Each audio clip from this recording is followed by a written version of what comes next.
الحمد للہ رب العالمین والعاقبۃ للمتقین والصلاۃ والسلام علی سید الانبیاء والمرسلین اما بعد فاعوذ باللہ السمیع العلیم من الشیطان الرجیم من ہمزہ ونفخہ ونفثہ بسم اللہ الرحمن الرحیم۔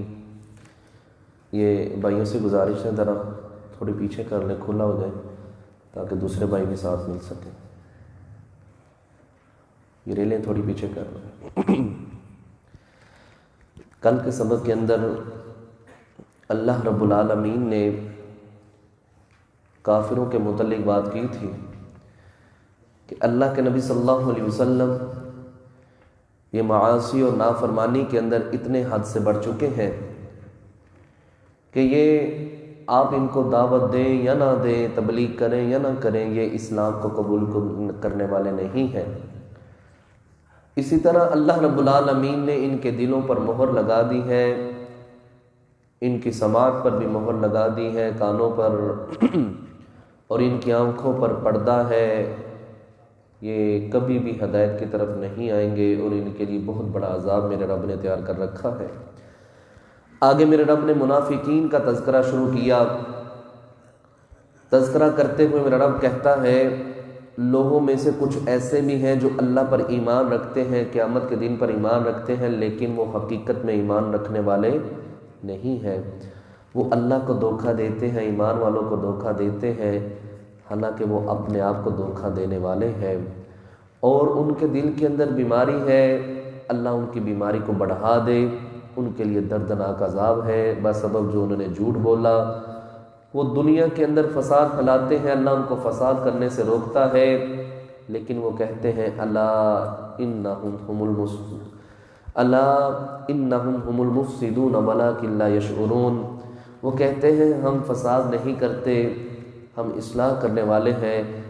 اللہ اعلان کرتا ہے خبردار یہی لوگ فساد پھیلانے والے ہیں اور یہ ذرہ برابر بھی شعور نہیں رکھتے۔ آج کا جو سبق ہے وہ صفحہ نمبر 6 ہے اور آیت نمبر 13 ہے۔ آج کے سبق کے اندر بھی اللہ رب العالمین ان منافقین کا ہی تذکرہ کرے گا۔ جب ان منافقین سے کہا جاتا ہے کہ تم بھی اسی طرح سچے دل سے ایمان کو قبول کرو، صدق دل سے، جس طرح صحابہ اکرام رضوان اللہ مجمعین، انصار اور مہاجرین نے قبول کیا ہے، تو معاذ اللہ استغفر اللہ صحابہ کے ایمان پر طنز کرتے ہوئے کہتے ہیں کہ ہم اس طرح ایمان لائیں جس طرح بیوقوف لوگ ایمان لائے ہیں۔ اللہ اکبر۔ اور اللہ نے پھر ایک پابندی لگا دی، فرمایا تم نے ان کو بیوقوف کہا ہے، اب میری طرف سے بھی یہ اعلان ہے جب تک تم ان کی طرح ایمان نہیں لاؤ گے ہم تمہارے ایمان کو قبول نہیں کریں گے۔ مزید بات سبق کے اندر ہوگی۔ فرمایا وَإِذَا، اور جب قیلا کہا جاتا ہے لہم ان سے، آمنو ایمان لاؤ، کما جیسے، آمن الناس ایمان لائے لوگ، یعنی سچے صحابہ، سچے مسلمان، انصار اور مہاجرین، جس طرح وہ ایمان لے کے آئے ہیں اس طرح تم بھی ایمان لے کے آؤ۔ قالو، تو منافقین کہتے ہیں انؤمنو، کہ ہم ایمان لائے، کما جیسا کہ آمن السفہاء ایمان لائے بیوقوف، معاذ اللہ استغفر اللہ۔ وہ دنیا کے لحاظ سے کہا کرتے تھے کہ یہ لوگ بیوقوف ہیں، نہ ان کے پاس کھانے کے لیے کچھ ہے نہ پینے کے لیے کچھ ہے۔ اب اس بات سے اندازہ لگائیں کہ یہ لوگ اتنے حد سے بڑھ چکے ہیں، اتنے شدائی ہو گئے اس دین اسلام کو قبول کرنے کے بعد، اپنی جان کی پرواہ نہیں کرتے، اپنے مال کی پرواہ نہیں کرتے، اپنے بیوی بچوں کی پرواہ نہیں کرتے، سب کچھ قربان کرنے کے لیے کھڑے ہیں۔ اللہ اکبر۔ عبد الرحمن بن عوف رضی اللہ تعالی عنہ ہیں، جب اسلام کو قبول کیا، مدینہ کی طرف ہجرت کرنے کا ارادہ کیا، بچے بھی لے گئے گھر والے، بیوی بھی ساتھ چھوڑ گئی، گھر والوں نے مال بھی لے لیا، سواری بھی لے لی، کپڑے بھی اتروا لیے، ایک بور یا ایک ٹاٹ جس کے ساتھ صرف اپنی شرمگاہ کو چھپا سکتے تھے، اور ننگے پاؤں ننگے بدن یہ مدینہ کا سفر شروع کرتے ہیں اور چلتے چلتے مسجد نبوی کے اندر پہنچتے ہیں۔ نبی صلی اللہ علیہ وسلم مسجد نبوی کے اندر تھے۔ فرمایا کون آیا ہے؟ فرمایا عبد الرحمن بن عوف آیا ہے۔ فرمایا کس طرح آنا ہوا؟ فرمایا اللہ کے نبی صلی اللہ علیہ وسلم سب کچھ لٹا آیا ہوں، اسلام کو بچا لیا ہے۔ فرمایا اگر اسلام بچا لیا ہے تو کچھ بھی لٹا کے نہیں آئے۔ وہ اس لحاظ سے کہا کرتے تھے کہ دنیا کی اتنی نعمتیں ان کو ملی ہیں، اتنا مال ملا ہے، یہ اس کو چھوڑ کے اس محمد صلی اللہ علیہ وسلم کے پیچھے چل پڑے ہیں۔ مصعب بن عمیر رضی اللہ تعالیٰ عنہ کو دیکھ لیجئے، خاندان اتنا اعلیٰ، مال و دولت کی اخیر، جو لباس ایک دفعہ پہن لیتے ہیں دوبارہ اس کو پہننے کا موقع نہیں ملتا، اور جو خوشبو یہ لگاتے تھے جس رستے سے گزر جاتے تھے پتہ چل جاتا تھا کہ یہاں سے مصعب بن عمیر رضی اللہ تعالیٰ عنہ گزرے ہیں۔ اللہ اکبر۔ لیکن جب اس دنیا کو چھوڑ کے گئے تو کفن بھی میسر نہیں آیا تھا۔ یہ اس لحاظ سے کہتے تھے دنیا کے اعتبار سے کہ ان کے پاس کچھ بھی نہیں، اپنا حقیقی مال چھوڑ کے اس محمد صلی اللہ علیہ وسلم کے پیچھے چل پڑے ہیں، تو یہ بیوقوف ہیں، ان کو اس دنیا کے مال سے محبت کرنی چاہیے، اس کو بچا بچا کے رکھنا چاہیے۔ اللہ فرماتے ہیں الا، خبردار، انہم، بے شک وہ، ہم السفہاء، وہی بیوقوف ہے، ولکن لا یعلمون، لیکن وہ جانتے نہیں ہیں۔ یہ تو دنیا عارضی زندگی ہے، بل تؤثرون الحیات الدنیا والآخرۃ خیر وابقیٰ۔ اللہ سورۃ الاعلیٰ کے اندر فرماتا ہے تم دنیا کی زندگی کے پیچھے بھاگتے ہو، میں اللہ رب العالمین اعلان کرتا ہوں والآخرۃ خیر وابقیٰ، آخرت بہتر بھی ہے اور ہمیشہ رہنے والی ہے۔ فرمایا بیوقوف وہ نہیں، بیوقوف تم ہو، اور یہ بات پلے باندھ لو، جب تک اب فَإِنْ آمَنُوا بِمِثْلِ مَا آمَنْتُمْ بِهِ فَقَدْ اهْتَدَوْا، اب جب تک تم ان کی طرح، ابو بکر کی طرح، عمر کی طرح ایمان نہیں لاؤ گے ہم تمہارے ایمان کو قبول نہیں کریں گے۔ یہ ہماری بھی شرط ہے۔ مَن يُشَاقِقِ الرَّسُولَ مِن بَعْدِ مَا تَبَيَّنَ لَهُ الْهُدَىٰ وَيَتَّبِعْ غَيْرَ سَبِيلِ الْمُؤْمِنِينَ، جو محمد صلی اللہ علیہ وسلم کی مخالفت کرے پتہ چل جانے کے بعد، رستے کے واضح ہو جانے کے بعد، اور مومنوں کے رستے کے علاوہ کسی اور رستے کو اپنائے گا، اللہ فرماتے ہیں نُوَلِّهِ مَا تَوَلَّىٰ وَنُصْلِهِ جَهَنَّمَ وَسَاءَتْ مَصِيرًا، جس طرف وہ چلنا چاہے ہم چلائی جاتے ہیں، اور کل قیامت والے دن ہم بھی اپنی مرضی کرتے ہوئے ان کو چلائیں گے اور جہنم کے اندر گرا دیں گے۔ اور مومنوں سے مراد کون ہے؟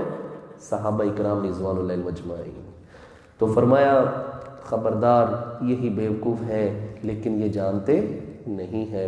وَإِذَا، اور جب لَقُوا الَّذِينَ، یہ ملتے ہیں الَّذِينَ ان لوگوں سے، آمنوا جو ایمان لائے، قالوا تو کہتے ہیں آمنا ہم ایمان لائے۔ مسلمانوں کو ملتے ہیں تو کہتے ہیں ہم ایمان لائے، اور مسلمانوں سے سرسری سی بات ہوتی ہے، کسی مجلس کے اندر بات ہو گئی یا رستے کے اندر گزرتے ہوئے سلام ہو گیا تو بات چیت ہو گئی بس۔ اور دوسری بات کیا ہے؟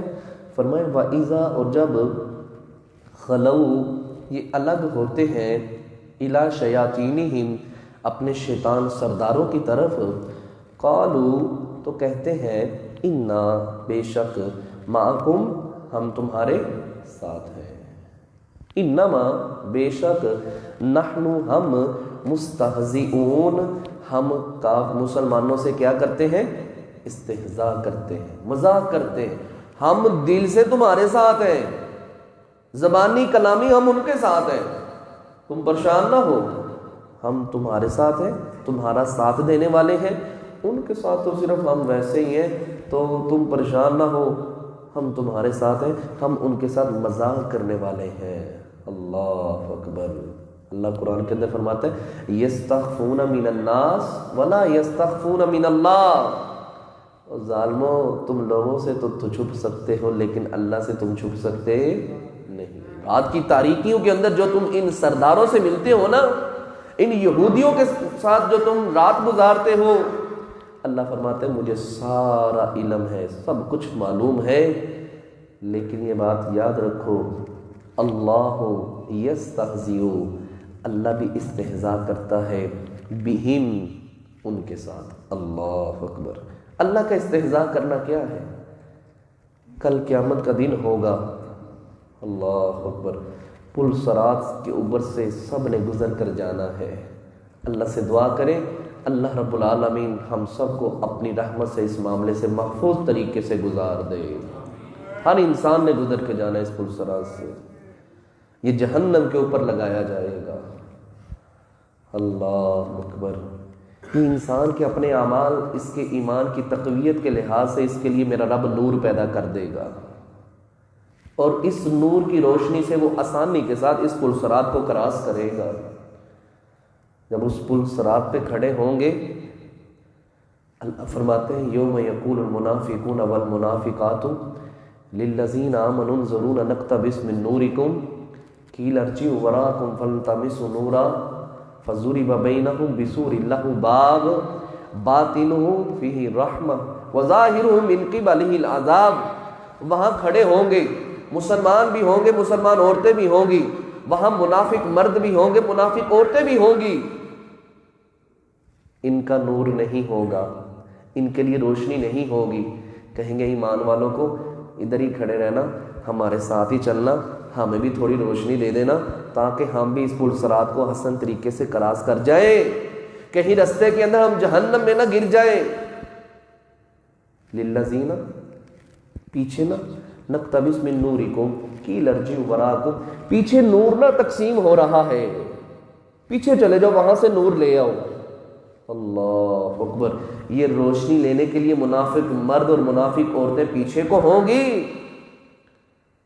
فَضُرِبَ بَيْنَهُمْ بِسُورٍ لَهُ بَابٌ۔ اللہ اکبر۔ اللہ رب العالمین ادھر مومن ادھر منافق، ان کے درمیان دیوار حائل کر دے گا۔ باطنہ فی الرحمہ وظاہر من قبلہ العذاب۔ ایک طرف عذاب ہوگا اور دوسری طرف اللہ کی رحمت ہوگی، اور جس طرف منافق ہوں گے وہ اللہ کا عذاب ہوگا۔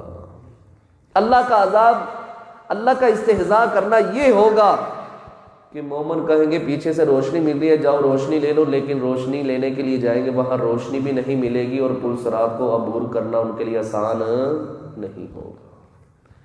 اللہ فرماتے ہیں وَيَمُدُّهُمْ، میں ان کو بڑھا دیتا ہوں، فی طغیانہم، سرکشی کے اندر۔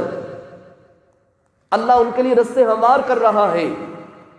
دیکھیں نا، ایک چور چوری کرتا ہے، زانی زنا کرتا ہے، بدکاری کرتا ہے، جتنے غلط کام کرنے والے ہیں ان کے لیے رستے ہموار ہوتے جاتے ہیں۔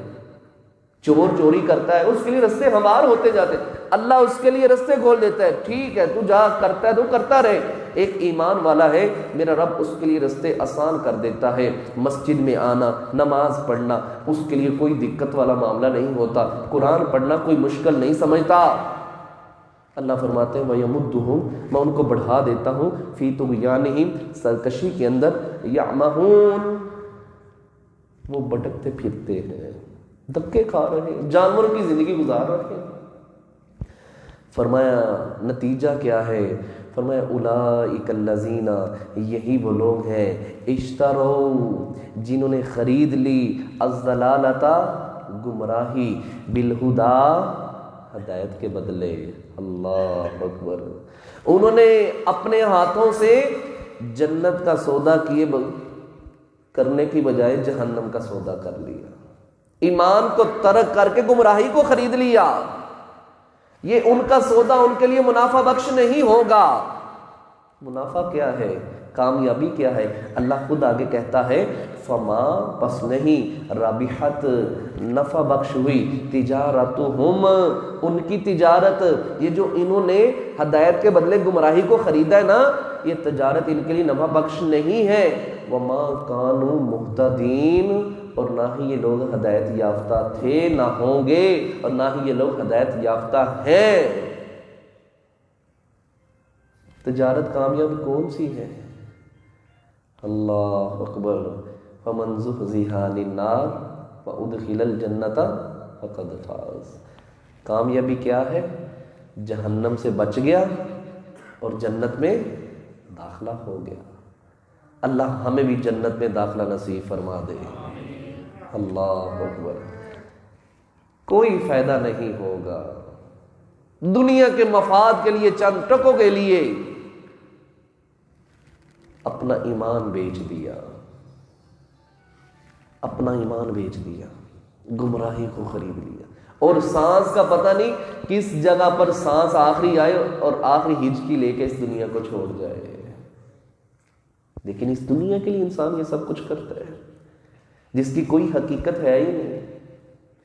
آگے اللہ رب العالمین 3 مثالیں بیان کرنے لگا ہے، یہ منافقین کے لیے صرف ترجمہ ہی ہے۔ فرمایا مثلہم، ان منافقین کی مثال اس کمثل الذی، اس شخص جیسی ہے، استوقد نارا، جس نے جلائی آگ لگائی، اس نے آگ لگ گئی، فلما، پس جب، اضاءت، روشن ہو گیا، ما حولہ، اس کا ارد گرد، آگ جل پڑی، آگ تیز ہوئی، اس کا ارد گرد روشن ہو گیا، پھر کیا ہوا؟ ذہب اللہ، لے گیا اللہ، بنورہم، اس کی روشنی کو، وترکہم، اور اس کو چھوڑ دیا، فی ظلمات، اندھیرے میں، لا یبصرون، وہ دیکھتے نہیں ہیں۔ اس کے 2 مفہوم ہیں۔ پہلا مفہوم وہ یہ ہے کہ جب اس نے اسلام کو، ایمان کو قبول کیا نا، تو اس کے لیے ساری چیزیں روشن ہو گئی، ساری چیزیں اس کے لیے روشن ہو گئی، اور جیسے ہی اس نے کفر کو اپنایا تو اس کے لیے ساری وہ چیزیں تاریکی کے اندر چلی گئی۔ دوسرا اس کا مفہوم یہ ہے کہ جب اس نے اسلام کو قبول کیا نا، دنیا کے زندگی کے لحاظ سے، چاہے منافق ہی تھا، دنیا کی زندگی کے لحاظ سے نام کا مسلمان تھا، بیت المال میں سے اس کو حصہ ملتا تھا، اسی طرح وراثت میں حقدار بن جاتا تھا، اسی طرح مال غنیمت آتا، اس میں سے اس کو حصہ مل جاتا، یہ دنیا کے اندر سمجھتا یہ روشنی میرے لیے بہت فائدہ مند ہے۔ لیکن کل قیامت والے دن جب جائے گا، یہ سوچتا ہوگا جس طرح دنیا کے اندر مومنوں کے ساتھ میرا حشر ہوتا تھا، آخرت میں بھی ان کے ساتھ ہی حشر ہوگا۔ اللہ اس کا حشر مومنوں کے ساتھ نہیں کرے گا بلکہ کافروں کے ساتھ کرے گا۔ یہ اس کا مطلب ہے کہ روشنی ہوئی اور پھر میرا رب روشنی کو لے گیا۔ کیا مطلب؟ کہ اللہ نے اس کے دل سے ہی نور کو ختم کر دیا۔ اللہ فرماتے ہیں سمن، بہرے ہیں، بہرے ہیں، کان ہیں، کان کام نہیں کرتے، بکمن، گونگے ہیں، عمیٌ، اندھے ہیں، فہم لا یرجعون، وہ لوٹنے والے نہیں ہیں، اسلام کی طرف نہیں آئیں گے۔ اللہ فرماتے ہیں لہم قلوب لا یفقہون بہا ولہم اعین لا یبصرون بہا ولہم آذان لا یسمعون بہا اولئک کالانعام بل ہم اضل اولئک هم الغافلون۔ اللہ 9ویں پارے کے اندر فرماتا ہے کہ ان کے دل ہیں، دل سے سمجھتے نہیں، کان ہیں، کانوں سے حق بات کو سنتے نہیں، آنکھیں ہیں، ہدایت کے رستے کو دیکھتے نہیں۔ اللہ فرماتا ہے اولئک کالانعام، یہ جانور ہیں۔ فرمایا جانور نہیں، بل ہم اضل، بلکہ یہ جانور سے بھی گئے گزرے ہیں۔ جو اللہ کو نہیں پہچان سکا وہ انسان جانور ہے، جانور سے بھی بدتر ہے۔ آگے دوسری مثال اللہ دینے لگا ہے، او کصیبن، صرف ترجمہ ہے، او کصیبن، یا اس کی مثال تیز بارش جیسی ہے، من السماء، جو آسمان سے آتی ہے، فیہ، اس کے اندر، ظلمات، اندھیرے ہیں، ورعد، اور گرج ہے، آواز آتی ہے، وبرق، اور بجلی ہے، کڑک بھی ہے، بجلی بھی ہے ساتھ، یجعلون، وہ ٹھونس لیتے ہیں، اصابعہم، اپنے کانوں کے اندر، اصابعہم فی آذانہم، اپنے کانوں کے اندر انگلیاں ڈال لیتے ہیں، من الصواعق، بوجہ کڑک کے، حذر الموت، موت کے ڈر سے۔ اللہ اکبر۔ جب قرآن کا تذکرہ ان کے سامنے کیا جاتا ہے نا، منافقین کے متعلق وعیدیں بیان ہوتی ہیں، منافق جہنم میں جائے گا، منافق اللہ کا دشمن ہے، منافق پر اللہ کی لعنت ہے، اپنے کانوں کے اندر انگلی ٹھونس لیتے ہیں، ہم سنیں ہی نہ، پتہ ہی نہ چلے ہم نے کوئی پیغام سنا ہے۔ اللہ فرماتے ہیں اس کی مثال ایسے ہے کہ بجلی کڑک گرج ہو اور پھر انسان کہے کہ میں موت سے بچ جاؤں، کیا انگلی کان کے اندر ڈالنے کی وجہ سے موت سے بچ جائے گا؟ بجلی کی کڑک سے بچ جائے گا؟ تو اللہ کہتا ہے مومن یہ منافق فرمایا من السواء کی حاضر الموت، یہ موت کے ڈر کی وجہ سے اپنی انگلیاں کانوں کے اندر ٹھونس لیتا ہے کہ میں اس گرج سے اس کڑک سے میں اپنے آپ کو بچا لوں۔ اللہ فرماتے ہیں واللہ، اور اللہ محیط بالکافرین، کافروں کو چاروں طرف سے گھیرے ہوئے ہے، منافق کہیں بھاگ نہیں سکتا۔ آخری آیت، آخری بات فرمایا یکاد البرق، قریب ہے بجلی، یخطف، اچک لے، کھینچ لے، ابصارہم، ان کی بصارت کو، ان کی آنکھوں کو اندھا کر دے، اللہ نبینا کر دے، دیکھ ہی نہ پائے۔ کلما، جب کبھی بھی، اضاء لہم، چمکتی ہے نا بجلی ان کے لیے، مشوا فی، اس کے اندر چلنا شروع کر دیتے ہیں۔ وَإِذَا، اور جب اظلم، اندھیرا ہوتا ہے نا، علیہم، ان پر، قاموا، تو کھڑے ہو جاتے ہیں۔ یہ وہی مثال ہوئی نا کہ جتنا مومنوں کے ساتھ چل پڑ سکے اتنا چل لیا، جہاں مفاد ہوا وہاں تک چلے گئے، جہاں مفاد ختم ہوا بیک ہو گئے، پیچھے ہو گئے۔ مسلمانوں سے جو مفاد ملا ٹھیک ہے، پھر کافروں کی طرف آ گئے، یہاں سے جو مفاد ملا حاصل کیا، پھر مسلمانوں کی طرف۔ فرمایا وَلَوْ شَاءَ اللَّهُ، اور اگر اللہ چاہتا، لَذَهَبَ بِسَمْعِهِمْ، اللہ ان کی سماعت کو لے جاتا، سن ہی نہ سکتے، وَأَبْصَارِهِمْ، اور ان کی آنکھوں کو، بصارت کو بھی لے جاتا۔ ان اللہ، بے شک اللہ، اللہ کل شیء قدیر، ہر چیز پر خوب قدرت رکھنے والا ہے۔ اللہ کے ہاں یہ بصارت اور سماعت کو ختم کرنا کوئی مشکل نہیں ہے، اللہ جو چاہے یہ کام کر سکتا ہے۔ تو یہ تھا میرے بھائی آج کا سبق، جس کے اندر منافقین کا تذکرہ کیا گیا ہے۔ اللہ سے بالخصوص دعا کیجئے اللہ رب العالمین ہم سب کو منافقوں والی حرکات سے اللہ ہم سب کو محفوظ فرمائے۔ یہ اتنا خطرناک معاملہ ہے، حضرت عمر بن خطاب رضی اللہ تعالیٰ عنہ کہا کرتے تھے حذیفہ بن یمان رضی اللہ تعالیٰ عنہ سے، حذیفہ تمہیں نبی الاسلام نے چند منافقین کے نام بتلائے ہیں، ان کے نام ہی بتلا دو۔ انہوں نے کہا یہ راز کی بات ہے، تو انہوں نے پھر یہ بات کہی تھی حذیفہ یہی بتا دو، ان منافقین کی لسٹ کے اندر عمر بن خطاب کا نام تو نہیں ہے۔ یہ بڑا ہی دھدکارا ہوا یہ معاملہ ہے، اللہ کی لعنت کا مستحق ہے یہ بندہ جو منافقانہ معاملہ کرتا ہے۔ اللہ ہم سب کو ان منافقین کے رویوں سے محفوظ فرمائے۔ سبحانک اللہم و بحمدک، اشہد ان لا الہ